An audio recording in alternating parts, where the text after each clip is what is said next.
Hi, how are you? Okay. Hi, y'all. This is Joy for Alter Minds. Y'all know I like to bring y'all an interview of inspiring stories. I've known this woman my whole life. She's my aunt. And I can remember sneaking into the house and through her bedroom window and stealing her clothes when I was a kid. That's how close we are. Do you remember that? Yeah. I was in junior high. I just wanted to be cool, you know. Yeah. Whatever. But she has a very inspiring story, guys. And I really believe that a lot of y'all that are struggling might get something from this story. I brought to y'all a bro. I brought to y'all a homeless lady that turned her life around. I'm gonna ask her some questions. And I'm gonna let her tell her story because really it's very she had a hard go, and I was there the whole time. I seen it, and it's very inspiring how she pulled up out of it and did the things that she done and got on the path that she got on. Let me ask you a question, Dar. First off, thank you for doing this for me. Um, when did the drug use first start? Was it in your teenage years or? Yeah, it was probably, actually not my teenage years, no, probably when I was about 19. About 19? It was the first time I ever did drugs. Was it with family and friends or? But that kind of drugs, like meth. Yes, hard drugs. Yeah, well, yeah, it was with, My mom? with your mom and dad. Okay. With your mom and dad. At then it was just recreational back then. And see, I know you went through some relationships of abuse and you got out of that. I have some ladies, that's something I don't understand because I've never really been through that. But I have some ladies that are going through that now. And tell me how you broke away from that. Because you had a husband that was abusive, didn't you? Yeah, yeah. And I actually went back and forth for 10 years before I finally did break away. And I broke away from that when I met Ron. When I met my husband now, or my husband that just passed away, my ex-husband, but we were still very much friends and, you know, but that's when I broke away from that. He absolutely was not down for stuff like that. Yeah, Ron was a good man. He was. Yeah, he went through, I mean, he was, and then he wasn't. That he wasn't. That was my next thing I was coming to. At that perfect relationship that I remember y'all having with the kids and building on the house, it was destroyed. Yeah, it was good. It was good. I didn't think it would ever end. I mean, we didn't think it would ever get bad. I didn't either. But when Ron got hurt, I don't know if you remember when that door fell on him and it hurt his back and all that stuff, and he couldn't work. Well, he got this big idea because we had bills still coming in that he could cook dough. And that's where it all really, that's when we had done, like, you know, played around with it here and there with your mom and dad sometimes. It was just recreational, never a habit. Now, just say I don't remember y'all ever being without food or lights and stuff because of a dope habit. Yeah, it was never a habit then. It turned into a habit when it became easy access. I definitely, easy access is a bad thing to have. It is. So you agree that changing people, places, and things is the way to start. Well, yeah, that's the only way. The only way. That's the only way I did what I did. And I've been to prison 3 times. I've been to St. Pete twice. And yeah, that was no fun. I didn't want to, after that second time, I didn't want to go back. And so, not to go back, my daughter, Missy, they're great. She's great. She wanted me to come stay with her. And she was, had just had Evelyn, and she was pregnant with her second one. And they're just like 15 months apart, so she needs a little help too. And I thought that would be good. Okay, I'll be in a little bit. And I thought that would be great and a good thing for me to do. And she wanted me to stay away from all the people. And I just, I'd just become a grandma. That was my third grandchild coming up, and or fourth, I think, or I don't know. But I didn't want my grandkids to ever see me like that, like my kids see me. First thing I had to do, to be honest, the first few times I went to jail, I didn't take it as serious as I should have. I went back out to the same place that I was at. I went right back to Ron. And Ron had already quit using a long time before I did. But he kept me sick. And it wasn't really him. I wanted to blame him for a long time, but it really wasn't. It was both of us, and we both finally was able to admit that to each other. That's how we became good friends like we did. We were finally able to admit that it was both of us, not just one of us, try to take the blame off of each other. But I didn't want to go back. I mean, I always, it wasn't, the reason it kept me sick there was because I had a lot of resentment, a whole lot of resentment for him for things that had went on during the time that we did separate, so I had a lot of resentment, so I just kept going back, and that resentment would just eat on me, and I would just go back. I'd go right back out and I would hang around with the same people, and always hang around with the same people, and you can't do that. You absolutely cannot. You have to break them ties. I have a question. Okay, for the women out there who do this, and I hear this often, I do, and I don't do these unless we're going to be honest. I hear this so often that just because I do this stuff, my kids are taken care of. There's more to taking care of. Because your children were around. You never lost your children. They were there the whole time. And I can thank Ron for that, because Ron took them. I had something really bad going at the house, a drive-by shooting type thing, and he had them at the time. They were visiting him, and he wouldn't let them come back, and I thank God every day he did, because I would have lost my kids. And it took me a long time to admit that I was not a good mother. I mean, it took me a long, because I always want to say, well, my kids were, they never went to... I hear this every day with these ladies. I do. Well, I'm still a good mom. They don't know. I don't do it right. They do know, don't they? They do know. Oh, they know. They know. They know. There's no doubt that they know. They know that you're different. They know that you're staying up all night. They know you got people in and out of your house. Even if you don't have people in and out of your house, they know. They know. And, I'm blessed that my kids turned out like they did. They're all pretty good. They're all really good. Yes, they are. And I'm blessed for that. And I don't know how.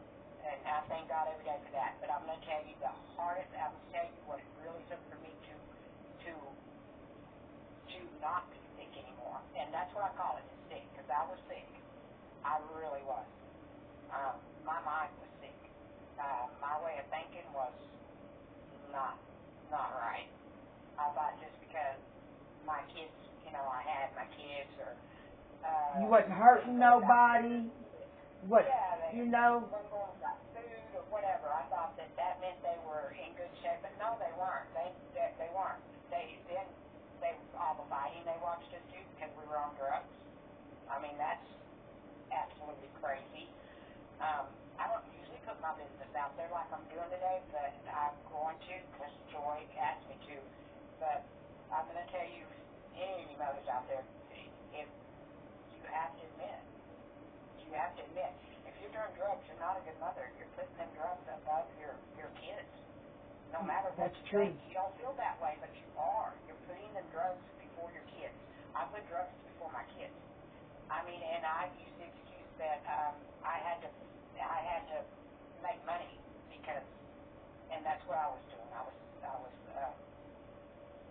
doing that. And ultimately, you went to prison for that several times, right? Well, yes, I did. For selling, so I guess I can say it because I didn't go to prison for it already. But yeah, so basically, that was my excuse that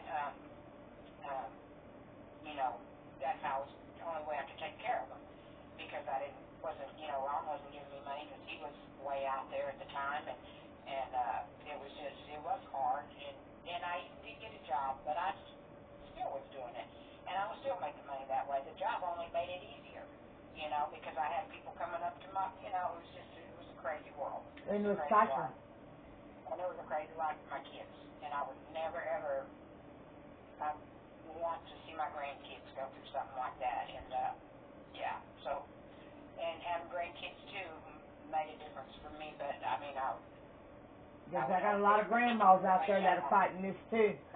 I was just span of time, Dar, I was just span of time that from when you started, when you picked up and you felt like you was in a position where you had to sell, to what was it that, because you went through a drive-by shooting to where one of your nephews was shot in the head. You went through, there was so much that went on. What was it that finally said, hey, if I don't stop this, I'm going to die. I'm going to lose my life to prison. What was the straw that broke the camel's back? What made you completely change your whole way? Because you're not the same woman as you was 15 years ago. No, I'm a totally different, I'm a totally different person, that's for sure. And I'm proud of the person I am. Yes. I worked hard to get here. It's not easy, is it? Yeah, and it's the work got me. What was my final, my bottom, my rock bottom? Yes. You got to hit rock bottom, and that is, you do have to hit rock bottom. My rock bottom was being in prison while my grandson, Cole, where I couldn't have access to him, who I was already really close with. You know, he was my everything, and he still is. And when I went to prison that last time and I didn't have access to him anymore, and that really, and I had just had a new grandbaby, Debbie, and Emma. So, but them I hadn't gotten as close to yet. Because they were just born. They were like just a couple of months old. But it was really, that was it. I didn't want him to ever have, I didn't want to ever be without. I didn't want to be without my grandkids. And that was it. And I told, and Missy, my daughter had wrote me a letter after she had when I first went to jail, telling me how disappointed she was in me. And this was Missy, and that's, they're my heart. Kids are my heart. No matter what, yeah. I mean, they probably didn't know that because I was on drugs for so long, but they are my heart. And when she wrote me this letter telling me how disappointed she was and how she would never do this, you could never do this to, her just having a baby, she could never see doing this to her kid. I don't even know if she really was writing me that letter. But she said it didn't matter, she was still going to stick by me, though, and she did. And she did. And her and Andrew, they stuck by me. And I knew this is where I wanted to go when I got out. And I'm still here. That's been 11 years ago, y'all. That's right, you're still here. And in that 11 years that you have been, this is a battle you'll fight for the rest of your life, huh? Oh, God, yes. Oh, yes. I've had it put in front of me a couple of times now. Turned it down. Walked away. But, I don't drink alone. Okay, let me get here first, because I don't want people to think that it's okay to drink if you're trying to become sober, because for a lot of people it's not. Okay? For a lot of people they can't do that. I didn't for a good while. But like stuff like that, if I want to go out and have a drink with my people or whatever, I'm gonna have people with me that are trustworthy. That won't let you fall, huh? That won't let me fall. Yeah. You know what I mean? Yeah. But I'm not gonna be around these kind of people that are gonna let me fall if I'm out there not thinking straight. Because and I worry about that sometimes because, sometimes I go out and I'll have a couple drinks or whatever, and I'll do drink or whatever. Y'all all know that. Yeah, but you sure have a good time. You sure have a good time. I don't have to have drugs at It's not something you have to have. I mean, I go out without the alcohol sometimes. Well, now you kind of deserve it because haven't you made like you started at the bottom with rebuilding your life, and where have you gone? Where are you at now? Let's see. So I started when I got out of safety. 2 weeks after I got out, I moved in with my daughter and my son-in-law. 2 weeks after I got out, I went to work for IHOP, and I was there for almost 11 years. Yeah, a long time. 10.5 years, yeah. And I was the assistant GM there after, I think, 6 years. And then I just moved over to Firehouse Subs a year ago, and I'm the GM there. So don't tell me it can't be done because you don't have a high school diploma or nothing like that, do you? No. Well, it can be done. Diploma because I got it in prison. In prison, that's right. You have to do it in prison now. Yeah. So. But no. It can be done. No, not really. Yeah, I don't have any kind of, good education. Yeah, but really, you're smarter than a lot of us. Think about it. Yeah. I wish I could just give all of y'all some insight of what the best thing I can say that helped me, and the best thing that can help anybody is you got to stay away from people. That's right. People, places, and things. People, you hear that, and they pound it into your head at all the meetings and stuff like that.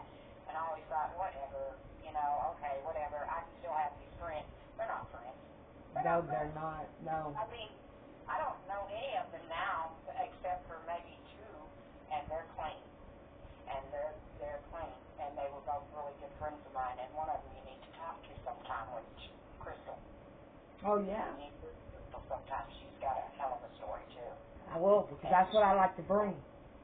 Yeah, she's a lot better at this than me, too, because she's got really good insights. Like, I can't think of anything if I'm on, I can think of it later, but she's really good at that. Oh, no, this is an excellent interview. This is going to, because you're being real, I do this to help some people, because I do a lot of readings with people that the people that I talk to are not people just curious about what I'm doing.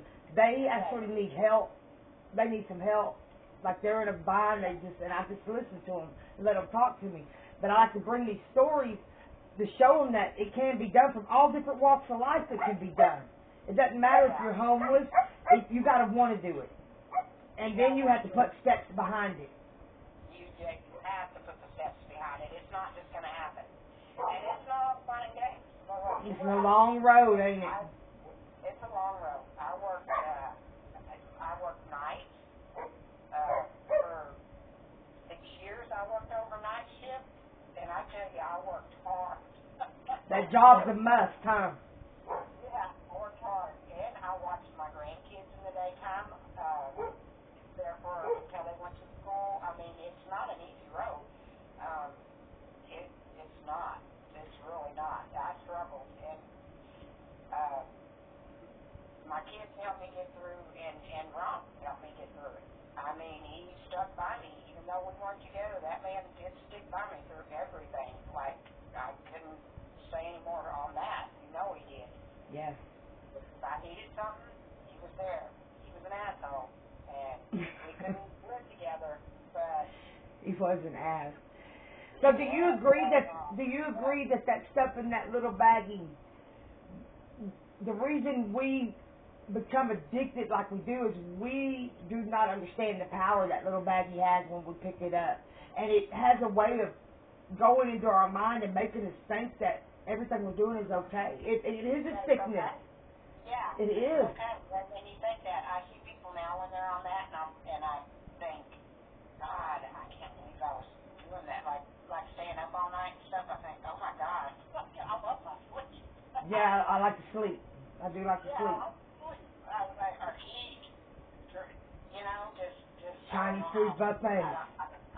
But yeah, those little bags are a powerful bag. It ruins families. It ruined my family. It took my whole family apart. It took me and family apart.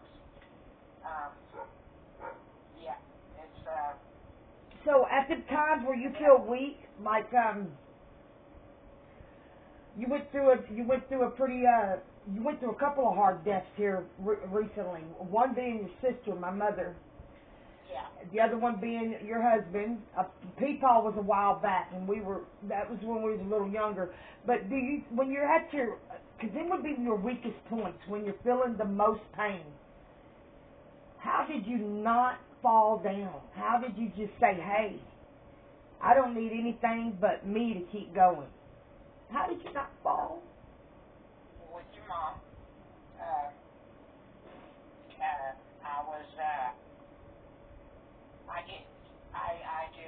I fell apart really bad. I took shit that he had to call Ron to come get me. I was out of control. I stuck by here. I stuck home. And sometimes I have to do that. And there's a lot of stuff people don't know that I do. There's a lot of stuff. I'll be there. I do a lot of crying at night. Since mom's gone. I feel like I haven't grieved the right way with Ron. Because I was dating somebody, and I hadn't dated in 11 years, but I started dating my boyfriend now, Virgil. We're still dating, and Ron knew, basically, but he didn't like it, and we didn't talk about it, but of course, when he got sick, I stopped seeing Virgil, and I started back with, helping Ron, not seeing Ron because we wasn't seeing each other, but I started back, taking care of him because that's what I'm going to do. Yeah, that was the right thing. Yeah, and so I think with that, I'm still having a really, really rough time. But with your mom, I didn't never think about going back to using, not at all. But with Ron, I've had a hard time. I'm not thinking about using or anything, but it's been a lot harder to pull myself out of it. So you get stronger as the time goes on, then. The last thing I want to do when I get depressed or unhappy or like with him, the last thing I want to do is drugs. I don't. I know a lot of people are probably different that way because it helps you forget or whatever. But for me, that's just going backwards, and I can't go backwards. It would be going backwards to I don't know. I will never want to go back there. I can't. I can't. I think that, like, if I was to fall back like that, I wouldn't come out of it again. Exactly. Oh, I wouldn't. And I wouldn't have no support. I wouldn't expect anybody to stand by me. I damn sure wouldn't expect my kids to. They stood by me so many times, and I think I've proved to them now. I don't think they worry about the drugs anymore. I don't think they worry about me doing that anymore, but they did for a long time. And I know they did. Question things and like just watching, come in the room and look around and stuff. No, they've never really gotten in my business like that or anything, but I just know that I'm sure I disappointed them so many times. So many times I said it would never happen again. I wouldn't go back to prison again. I won't ever do this again. And I turned right around and didn't even give them a year, and went right back. So how could they trust me? Right. But and I tell them, and I say all the time, I can't take back anything that I did. Y'all get this. You can't take back what you did. You can't take it back. It's there. It's out there. But you can change your future. You know what I'm saying? You cannot change what you have already done, but you can change your future. You don't have to live like that. You don't have to do it again. You start on day one. Start day one. Hour by hour, minute by minute, whatever it takes. You can change and show them. All you can do is try to show them and let them see. And in time, your kids will see. That is the best advice I've gotten on an interview right there. That right there is what's going to reach out and grab people. You got to show them. You have to show them. Don't just expect them to believe you. Like, you know, this time when I came out, I already knew I was on thin ice with my kids. You know, I really was. I knew that. And I didn't want to do anything to ruin the chance of being around my kids or my grandkids. Right. My main thing now, you know how I am about grandkids. I love them grandbabies. Yeah, you're always with them grandbabies. I see pictures all the time. Oh, yeah. I'm a big grandbaby person and never thought that would be me. Yes, it is, though. I'll tell you. That's your new drug. Your new drug. Yeah. Yep. It's awesome. It's awesome to watch your kids as kids. It's just great. And them to see me as grandma and not some crazy lady in jail all the time in and out of their lives doing drugs. Do you remember when we were in that motel room and that one granddaughter of yours jumped into bed? You said, you can sleep with Joy. And she's like, I said, what are you doing? She says, I'm a lesbian. Remember? She didn't even know what the hell lesbian was. I said, you're a what? She said, yeah, I'm a lesbian. Well, that's Tiffany's daughter, so... I said, wow, okay. She was, what, 6 or 7? Yeah, she was a little bitty thing talking like that. I said, well, you don't even know what lesbian is. Oh, no, that was at your mom's, that's when we was going to your mom's thing, wasn't it? So that was when we were at the hotel right up the road in LaPorte. Yeah, she's like Ken, she's like Ken. Yeah. I'm a lesbian. She said it so matter-of-factly. I'm a lesbian. I said, huh? I said, all right, girl. Yeah, them grandkids or something. I just recently am able to see my grandbabies. I wasn't able to see my oldest grandbaby, but when I got out of prison this time, he's in my life. He comes and stays with me, and oh, so great! I'm so glad of that. Yes. That's awesome. I don't want to. Great, aren't they? I don't want to. I don't want to die without knowing them. Right. I got a lot of sickness. I got a lot of sickness, and now I'm having seizures with medicine that they're gonna have to go in there and see what's going on there. And I'm trying to mend all these bridges that I burnt.